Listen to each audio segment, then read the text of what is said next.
Alright, ayan, welcome back again dito sa aking channel, KD35 Vlog. At yun, medyo matagal-tagal tayong hindi naka-upload ng ating video. 5 days ago, 6 days ago, ayan. So, ito na at magagawa na natin ng content o kaya magagawa natin ng sample test itong mga pinadalang parcel sa atin. So, kanina lang ay in-unbox ko na kanina, tinanggal ko yung balot niya. Ayan, so, ito, bali tatlong sender to. Ayan, so tatlong sender. Ito ay galing kay Sir Marlon Palo para siyang gold nuggets. Ang plano niya dito ay i-acid test ko daw. At pag confirm na gold siya, ipapaluto niya sa akin. Lulutuin natin. Ito naman ay galing kay Sir Rolly Solis Jr. Ito ay gold ore na dinikdik niya. Ayan. At ito ay galing kay ito naman ay para siyang anong tawag dito? Para siyang pyrites. So ito ay galing kay asan na yun, listahan ko, galing kay Sir Romel. Ito galing kay Sir Romel Arisgado. Ayun. Sus, natapon pa. Ayan. Kaya kukunin natin yan. Ayan, so unahin nating i-test yung ito. Tapos ito, ihuli na lang natin tong kasi madali lang naman to eh. I-acid test lang natin. Matatagalan lang tayo dito sa pagluto. Ayan. So ito muna unahin natin, saka isunod natin ito. Let's go. Okay, so ito is uunahin natin yung ito galing kay Sir Romel Arisgado. Ayan. Ito siya. So kung mapapansin nyo is malalaki kasi yung ano niya, malalaki yung pyrites niya, kaya imbes na idiretso ko siya na i-sample test, i-sample pan, naisipan kong dikdikin muna, pulbusin muna para at least makita natin sa ano, makuha natin yung mga gintupang nakadikit sa pyrites. Ayan, so kailangan natin dikdikin pa, ikuskus ng mabuti hanggang sa mapino. Anyway, i-shoutout ko pala yung si Ate Rose, si Super Mom. Ayan, maraming salamat sa tulong na binigay mo kay tatay. At i-shoutout ko rin si Pinay Emirates. Ayan, maraming salamat ate sa binigay mo rin tulong. At dun sa tatlong nagbigay ng tulong nung una. Ayan, maraming salamat. At yun, naiuwi na namin yung tatay namin kahapon. Halos mahigit isang buwan siya na-confine sa hospital. Ayan, so kahit pa paano okay naman yung kalagayan niya ngayon. Andun na siya sa kapatid ko. Ayan. So maraming salamat Ate Rose and Ate ano yun? Pinay Emirates. Ayan, maraming salamat.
First test kay Sir ano yan, kalimutan ko pangalan ni yung nag-send nito. Saan yun? Kay Sir Romel. Ayan, galing kay Sir Romel ito.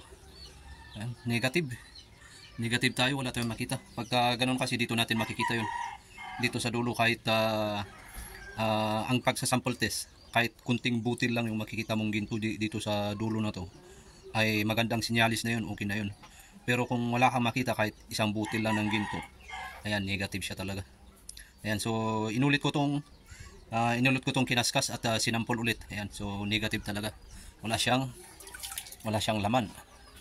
So pag ginaganon mo kasi at pinagpag mo, aakyat yung ginto dyan. Ayan, at dito sa dulo siya makikita. Pero wala talaga tayong makikita eh. Ayan o. Wala. So ang isunod naman natin ngayon ay itong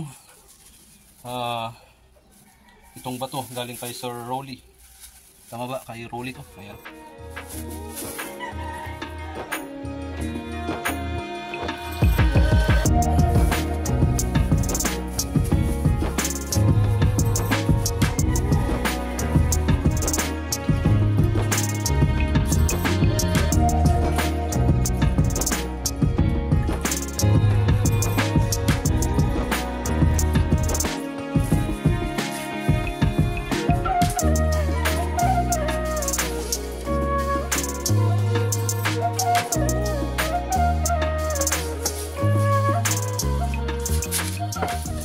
Tama nga, yung dinikdik niyang bato is gold ore. Tinatawag namin na naba. Ayan, ganyan yung itsura ng naba na tinatawag namin. Ganito rin yung mga bato na kinukuha ko sa ilog eh. Itong itsura.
Mas okay pa itong pinadala ni Sir, sino to nagpadala?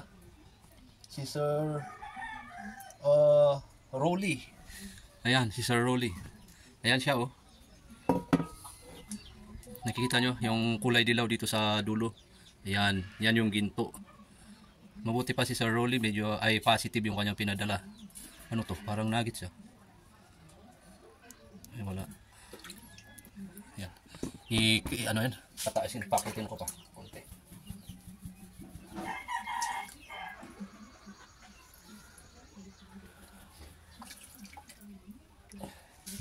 Tayo sa maliwanag. Saan? Yun oh.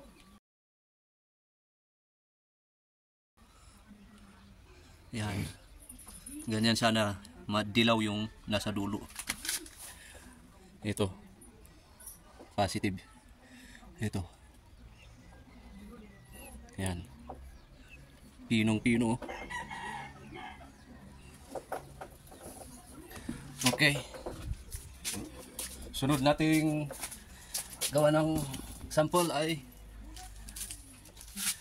ito namang sinasabi niyang gold nuggets. So i-acid test muna natin to bago natin lutuin. Pag ito nilusaw ng nitric acid, hindi na natin lulutuin. Pero pag ito hindi nilusaw ng nitric acid, saka lang natin lulutuin.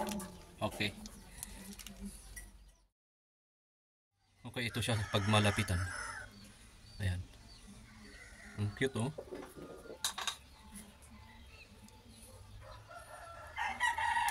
Ang hirap matanggal yung takip. Tanggalin ko lang yung takip na.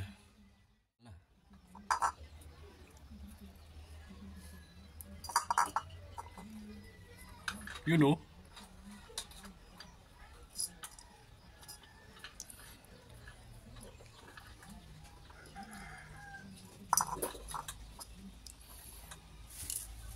Okay, ito nitric acid natin.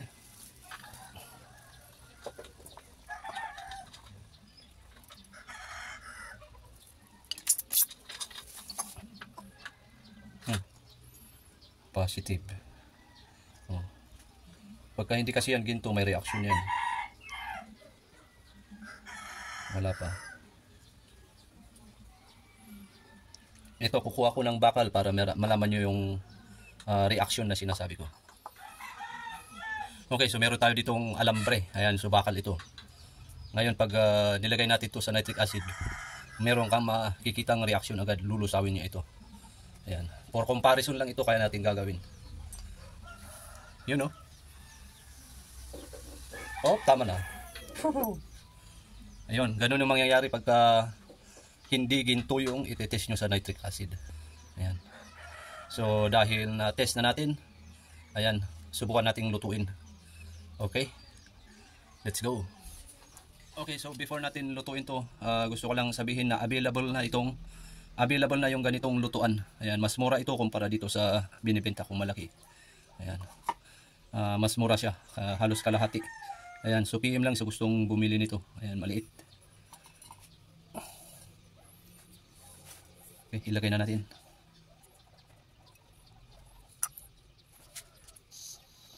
Tapos lagyan natin ng borax.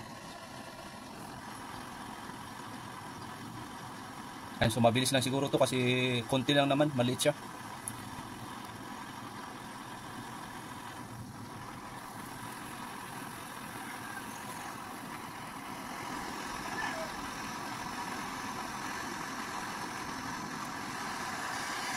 Grabe, parang mauubos na yung butane ko, hindi pa rin natutunaw. Parang alanganin tayo Hindi ata to ginto, stainless. Ayan mabilis sanang matunaw to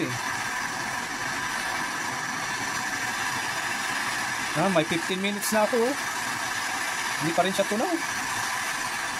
Napo po, naloko na. Stainless yata to, hindi siya ginto.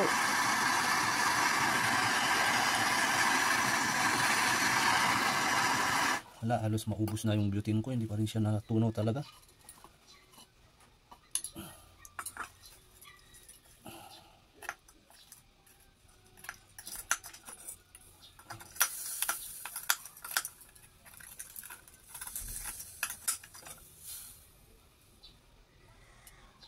Halos walang pinagbago, ganun pa rin yung itsura Pero kung stainless to, magbabago sana yung itsura niya.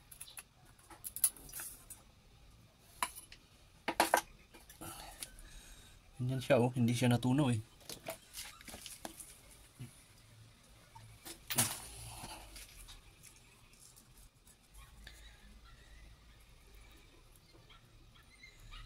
siya ay medyo natunaw siya. Kaya lang, bakit ang tagal, matagal siya matunaw?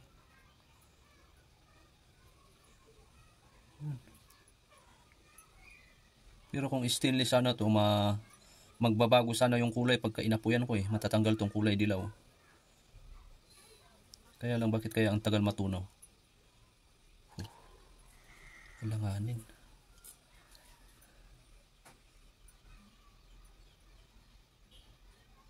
Yun, so tunawin ko na lang ulit. Tingnan natin kung matutunaw. Yan, so okay, after natin maluto, ito na yun, dinubli kong niluto. So ito na siya, ang liit. Natunaw naman. Yun, medyo pangit sa ibabaw. Medyo may mga nangitim-itim. Yun yung borax kasi na ginamit ko. Pero dito sa ilalim, maganda naman siya ngayon. Ang cute, para siyang saktong panghikaw. Timbangin natin. Timbangin natin. Siguro nasa lang to, 0.2 or 0.3 siguro ito.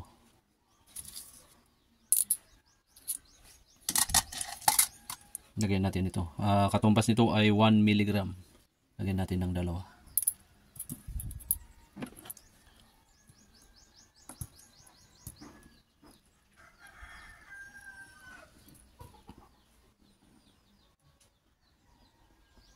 Mabigat sa ginto.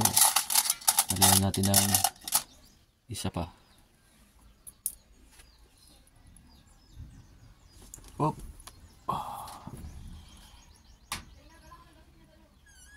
Yun o, sakto. 0.3. Oh, yun.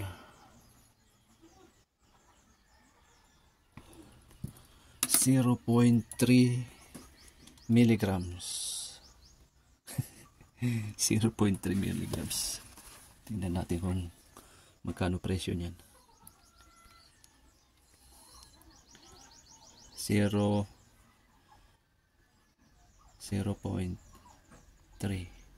times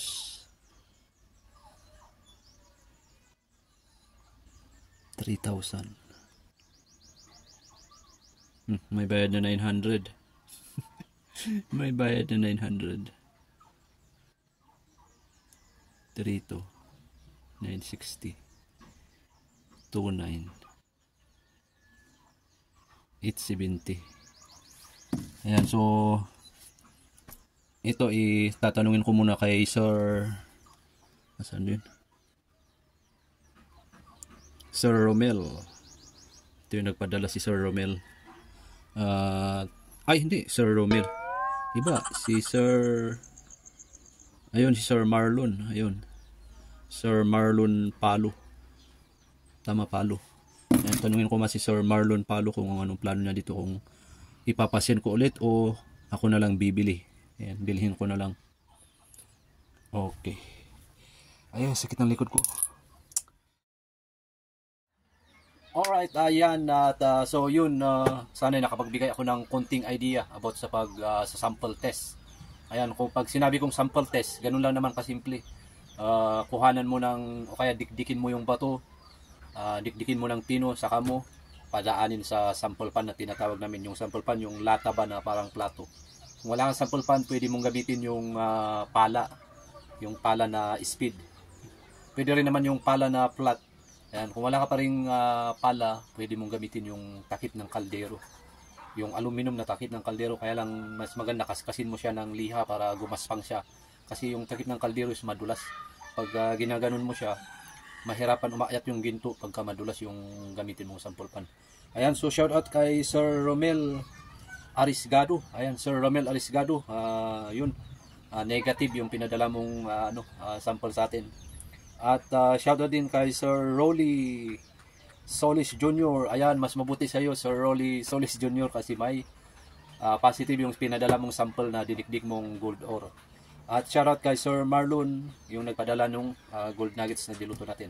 Ayan, so maraming salamat sa mga gusto magpadala ng sample test. Ayan, medyo bihira muna ako magtanggap ng mga gagawin kong sample test. Ito kasi mga huli na to kaya kailangan kong gawa ng sample test. Busy pa kasi tayo. Ayan, busy pa. Anyway, ipopost ko naman sa aking YouTube channel, sa aking community, kung pwede na kayong magpadala ng isa-sample natin. At sa mga gustong bumili ng mga gamit about sa pagluluto ng ginto, ayan, i-PM nyo ako sa aking FB page. Ang aking FB page ay KD35 Vlog, yung kanyang pangalan. Parehas spelling, parehas din yung profile pic dito sa aking YouTube channel. Ayan, maraming salamat at kita-kits sa ating susunod na video.